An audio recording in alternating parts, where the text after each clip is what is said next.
Right now, the elite of the Russian army is caught in a bloody trap, a fierce revenge from our side. The Russian special forces were simply ground to pieces. All the best officers have been reduced to dust. The Kremlin is sounding the alarm. Who can stop the Ukrainian armed forces now? This brings Putin's army to its knees. You will be shocked when you hear how our forces crushed them near Chernihiv. Urgent! A nightmare for the enemy in the sky. Ukraine is receiving doomsday weapons.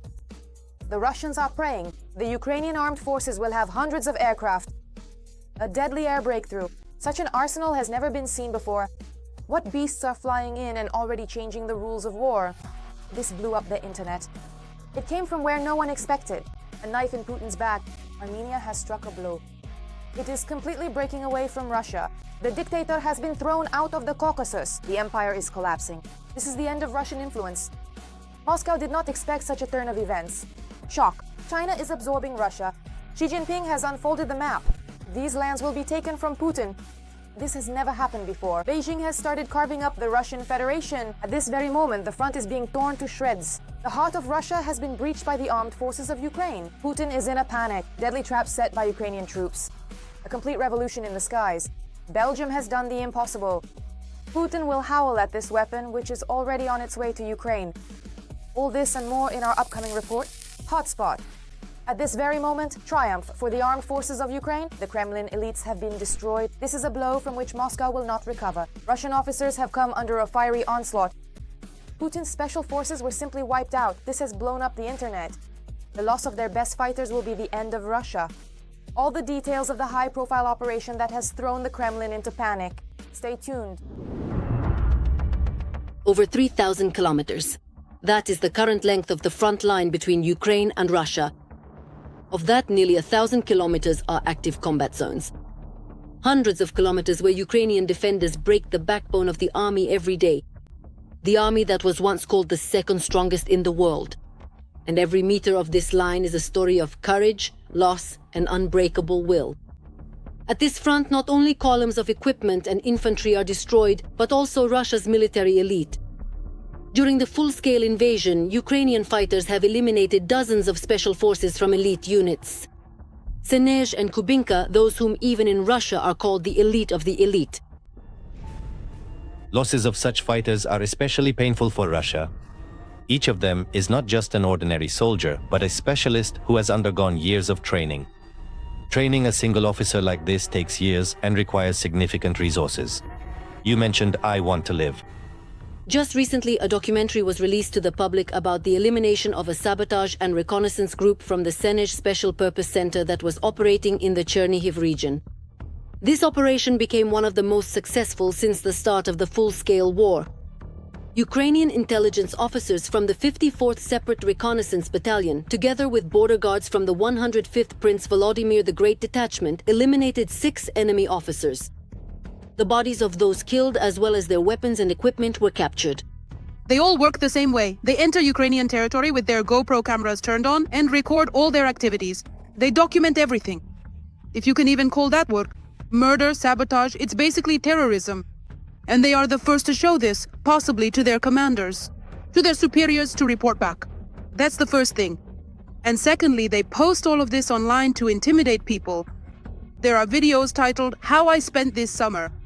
And in these videos, there are just these kinds of montages. The killing of Ukrainians, military personnel, Ukrainian civilians. At the Sinisha Kubinka Center are the key units of the Russian Special Operations Forces, reporting directly to the General Staff.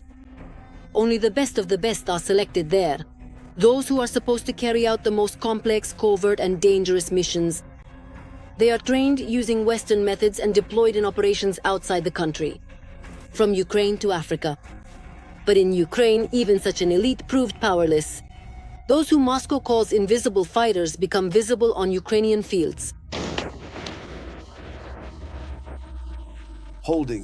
Move out now.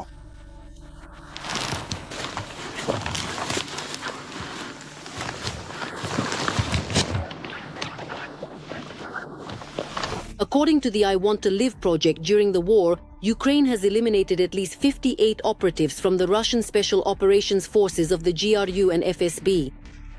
For the enemy's army, these are not just losses. This is a blow to the core personnel, to those who were supposed to conduct reconnaissance, coordinate operations, and prepare new sabotage missions. And while Russian propaganda keeps talking about precision weapons and the professionalism of the army, the reality is completely different. Across more than 3,000 kilometers of front line, Ukraine is not only holding the line, but is also methodically destroying those whom the Kremlin considers untouchable. No matter how long the Russian Federation continues this aggression, the defense forces will keep giving the same answer. No intruder will remain alive on Ukrainian soil. A sensation of Ukraine's heavenly breakthroughs. The Special Operations Forces are receiving deadly airplanes and helicopters. This has never happened before. A barrage of weapons from the Allies. This is Ukraine's triumph. The sky is becoming a nightmare for the Russians. Which combat aircraft are already ready for takeoff? And how will they change the rules of war? Watch right now. One of the largest and most popular Russian Telegram channels. Two majors with an audience of over 1 million subscribers. They reposted the news about Ukraine purchasing combat and transport helicopters. We're talking about the Viper and Venom. The manufacturer Beltextron announced the signing of letters of intent to develop cooperation with Ukraine. An agreement was signed to assess approaches to industrial cooperation as part of a potential purchase of AH-1 Zulu and UH-1 Yankee helicopters. The Venom is a transport helicopter, while the Viper is an attack helicopter, which means Hellfires. Both of them can use 70mm rockets, which basically means APKWS. And the Venom can be equipped with a minigun. And remembering American exercises, Ukraine can use these helicopters to shoot down drones like the Geran. The interest of Russian media in the purchase of such helicopters indicates that the Kremlin understands that with the appearance of these birds in Ukrainian skies, the air defense system will become much more effective in fighting against Shahed strike drones. Bell attack helicopters are being purchased to replace the outdated Mi-24 and Mi-8, which have long since exhausted their service life. 85% of the parts in the Viper and Venom are identical, which means cheaper and simpler maintenance. The Viper was created during the Vietnam War back in 1965, and by the 2000s it received new engines and a rotor, upgraded avionics, a fire control system, comprehensive survivability improvements, as well as extensive digitalization. In terms of capabilities, the Viper is almost on par with the world's best attack helicopter, the Apache. Objectively, the Apache is more powerful since it has a maximum takeoff weight of 10.4 tons compared to 8.4 tons for the Viper. The Apache has a combat radius of 300 kilometers, while the Viper's is 243 kilometers. Also, the Apache's main armament is more numerous, up to 16 AGM-114 Hellfire missiles versus 8 on the Viper. But the typical combat loadout on the Apache is quite similar to the Viper, 8 Hellfires and 2 pods of 70mm Hydra unguided rockets. As for automatic cannons, it's 30mm versus 20mm. An agreement has already been signed to assess approaches to industrial cooperation as part of the procurement of Viper and Venom helicopters. We are proud to announce this agreement and the possibility of delivering these incredible helicopters to Ukraine. This initiative has been in development for some time and we look forward to its completion. Jeffrey Schlosser, Senior Vice President at Bell. In addition to the procurement of transport and attack helicopters, Ukraine will soon receive another batch of F-16 fighter jets. The Belgian Minister of Defense stated that as early as the beginning of 2026, the new jets will enter service with Ukraine right after Belgium receives its new F-35s. We continue to receive deliveries according to schedule. The first 3 F-35s, not 4, have already arrived. Now they need to become operational. I think this will take a year or a year and a half. Once we achieve operational capability, we will be able to transfer our F-16S to Ukraine. This is a very important phase. I always explain this to the Ukrainians. As soon as we are able, we will transfer them. But don't forget that our country has DCA capabilities and plays an important role in NATO's nuclear deterrence policy. This is the cornerstone of our doctrine. This year, Ukraine received 2 F-16s from Belgium for spare parts. And according to the security agreement between Ukraine and Belgium, the latter must deliver 30 F-16 fighter jets by 2028. As of June 2025, Ukraine has already received more than 40 F-16s from its allies. A shock for the Kremlin. Armenia has stabbed Putin in the back. Yerevan is burning bridges with Moscow and turning towards the European Union. The Caucasus is no longer with Russia. This is the end of the dictator's imperial dreams. What was the last straw for Armenia? Why is the Kremlin now losing control over the entire post-Soviet space? All the details are coming up next.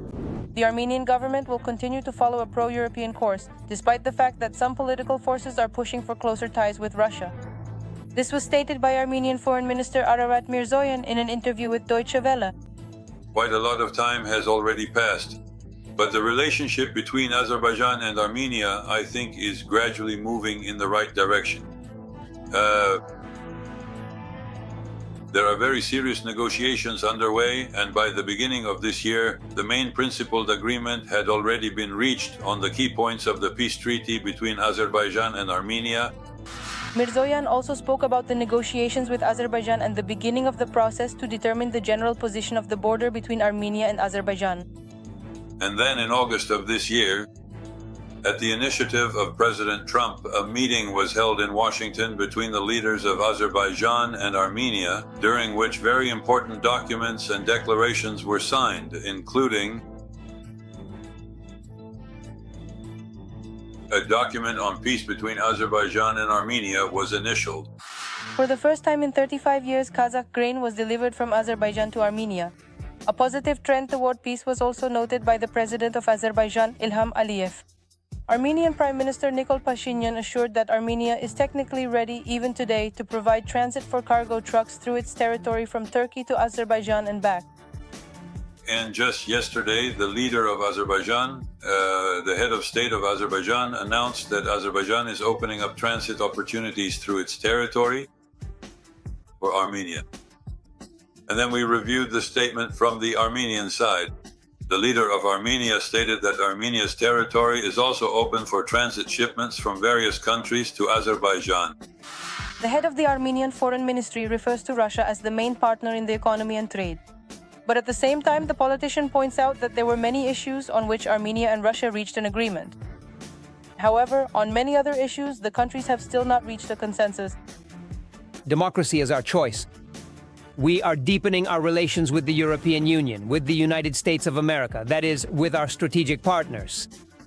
Cooperation with other countries is our sovereign choice, our decision. So either normal partners respect each other and each other's decisions, or this partnership needs to be renewed. According to Ararat Mirzoyan, even before submitting an official application and receiving a response from the European Union, Armenia had already begun working with it, significantly deepening bilateral relations.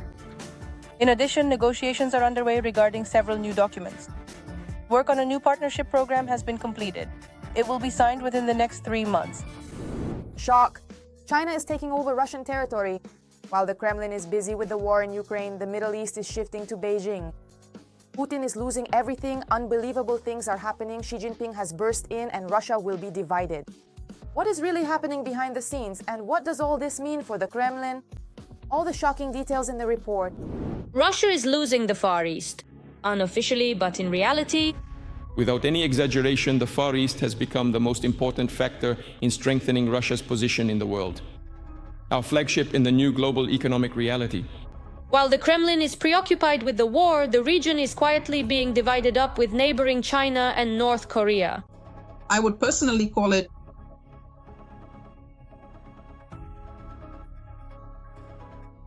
a creeping takeover, a creeping migration. For now, control over the Far East remains in Moscow's hands, but there are more and more Chinese there, and they are playing an increasingly significant role in the economy. Well, as they say, today they play a big role in the economy, and tomorrow they'll play a big role in politics. Over 1 trillion rubles in investments from China. It sounds like aid, but it's all centered around trade, not the development of the region. China needs to use Russian resources on the cheap, and accordingly they will have that opportunity. And that's why I think that the economic dependence of these regions on China will only continue to grow. Also, the Chinese have long ceased to be guests in Russia. Vladivostok is simply not needed. It should be given to the Chinese. That's what they want to do, after all. The Chinese could easily just come in and that's it. No one here would resist. There would be no one to resist and nothing to resist with. According to various estimates, up to 2 million people live between Vladivostok and the Urals. It's called settling these territories with Chinese people, and in various forms. This includes both migrants themselves and mixed marriages from which children are born, and accordingly more and more so. These regions are becoming increasingly connected to China. Now, about North Korea. In the past year alone, more than 15,000 North Koreans have officially arrived in the Far East and unofficially up to 50,000. And that's not the limit yet. A total of 153,000 new labor contracts have already been ordered. There is a shortage of labor in Russia today because so many people have been killed in the war, and accordingly, demographic problems still remain. So yes, there aren't enough of their own people, and North Korea in this sense is an excellent supplier of labor resources because the people are disciplined and accordingly know how to march in step in every sense of the word. So it turns out that Moscow has handed over the region for temporary use. But why is that? Putin needs people whom, as he sees it, are easy to control. It doesn't matter, even if not directly, but through intermediaries. That's why he's confident that these people won't start a revolution, won't protest against Moscow's actions. He thinks these are very convenient people, and it would be great if Russia were populated by just such convenient people, unlike with his own people. Who knows what could happen with them? But everything comes at a price. And the longer the Kremlin turns a blind eye, the more important the question becomes: who is really in control of the Far East? In reality, today, of course, Russia is a vassal of China, which China uses primarily as a strategic tool to put pressure on Europe and influence European affairs. And we understand that the ongoing global confrontation, of course, is not simply or solely between Russia and NATO, but rather it is fundamentally between China and the United States, as well as between China and Europe. In this particular case, today's Russia, as it currently exists, is like a loyal guard dog that dutifully obeys its master's every command and instruction, following orders without question or hesitation. So what happens next? Can the Far East still return to Moscow's real control, or will it be the other way around? The influence of China and North Korea will only continue to grow. The influence of China and North Korea will only increase. And accordingly, China itself will decide whether it needs to formally take all of this under its control, or if it's enough to have, let's say, today, complete economic control, and tomorrow that will become complete political control. It seems that while Putin is focused on seizing other people's territories, he is gradually losing his own. And what's ironic is that these territories are being taken not even by enemies, but by the Kremlin's allies. Every voice matters. Join our community, support independent journalism, and help us bring you the truth from Ukraine. Become a member of Ukraine today. Join us now. Urgent. The war is at its limit. The front is cracking. The Russians are suffering catastrophic losses while the Ukrainian armed forces are setting deadly traps. The occupiers are under fire, equipment is burning, and Putin's war machine is falling apart before our eyes. Meanwhile, the Ukrainian armed forces have broken into the very heart of Russia and regions are ablaze. What's happening on the front right at this very moment? All the details coming up.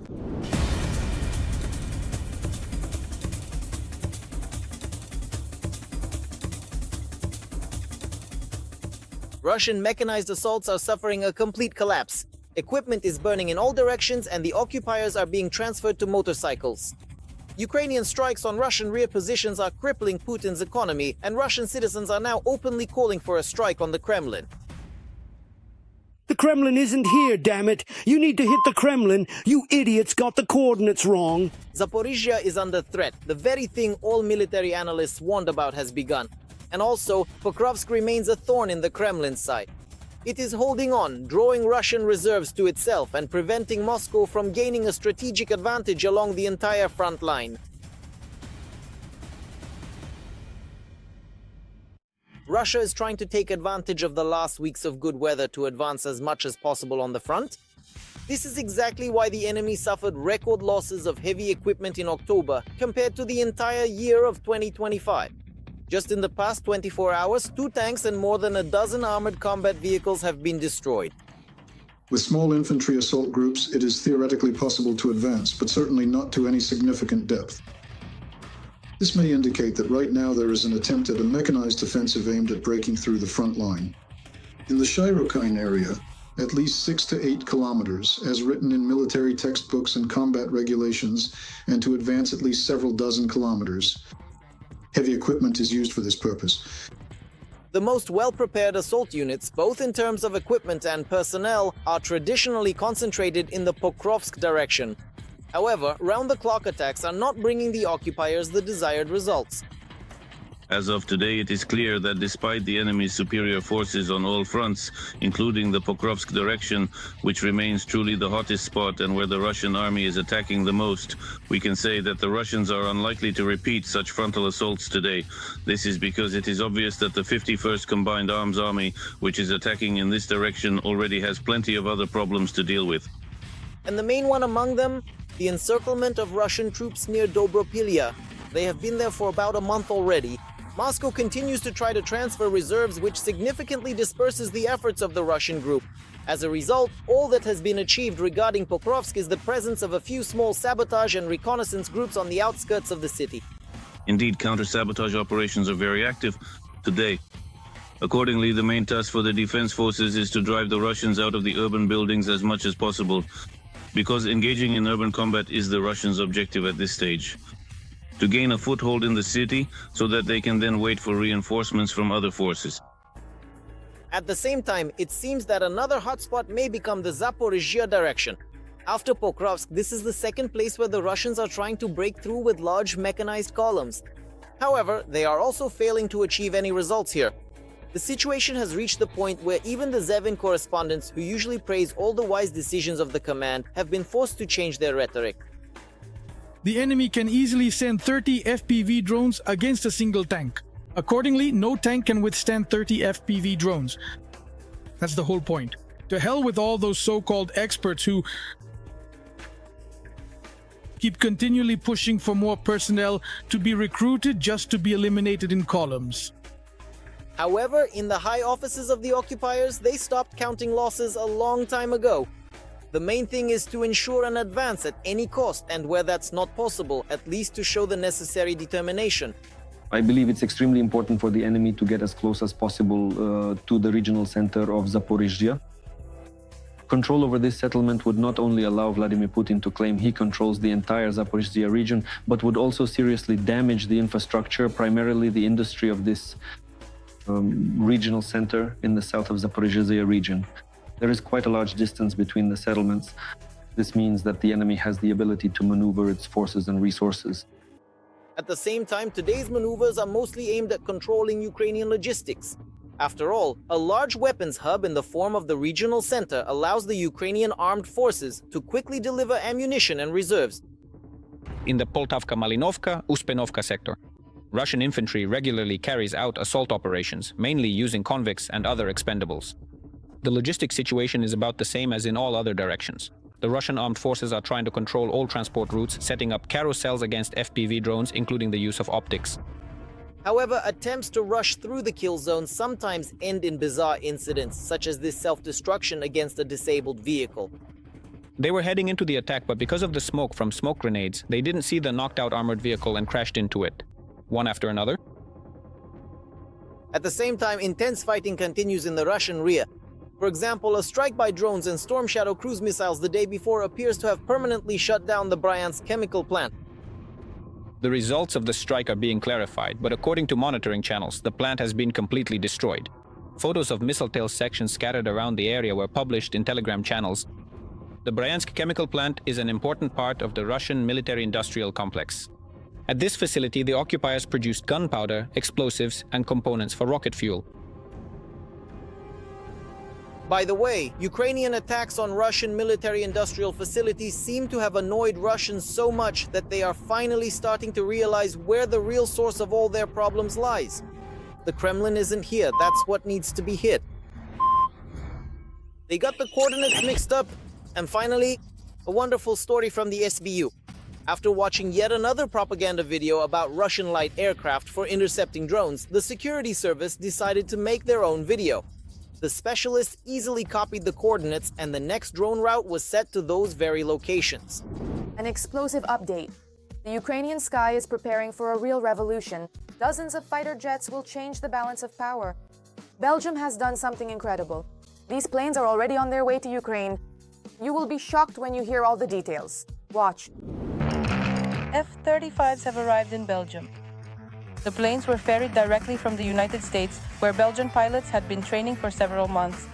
Now the F-35s will begin the stage of operational evaluation and integration before being put into service next year. The F-35 is one of the best in its class. Moreover, the F-35A is capable of carrying nuclear weapons. At the moment, by the way, the F-35 has been redeployed directly. In 2018, Belgium ordered 34 F-35A fighter jets to replace its fleet of F-16s. Later, the country decided to increase the order to 45 aircraft. The new aircraft will be based at the Florennes and Kleine Brogel air bases. The complete replacement of the F-16S is expected by 2028. Ukrainian pilots are currently being trained in Belgium to master aviation equipment. Specifically, this refers to the F-16s and accordingly the French Mirages. Therefore, we can say that the rearmament program of this country's Air Force coincided with the military technical assistance programs of our country. At the moment of transfer, not only the F-16S are involved, but also accordingly the entire range of weaponry available in the warehouses of the Belgian army.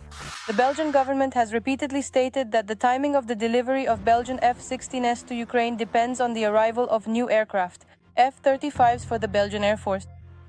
This is a rearmament program for the Belgian Air Force, which provided for the replacement of outdated F-16S with F-35S. It should be noted that the Belgian side announced it would transfer F-16S for Ukraine's needs even before the F-35s arrived. And it should be noted that the Belgian side kept its word. Belgium intends to deliver up to 30 F-16S to Ukraine by 2028, which will make the country the largest donor of such aircraft. In April 2025, Belgian Prime Minister Bart de Wever announced that Belgium would transfer aircraft to the Ukrainian Air Force. 2 F-16 fighters will be delivered as early as 2025 and another 2 the following year. This is not Belgium's first aid to Ukraine. In May 2025, the Belgians prepared an aid package worth €1 billion for our country. It included military equipment and weapons, more than half of which are of Belgian origin. We are announcing a €1 billion package for 2025. And every year we will allocate €1 billion for defense needs.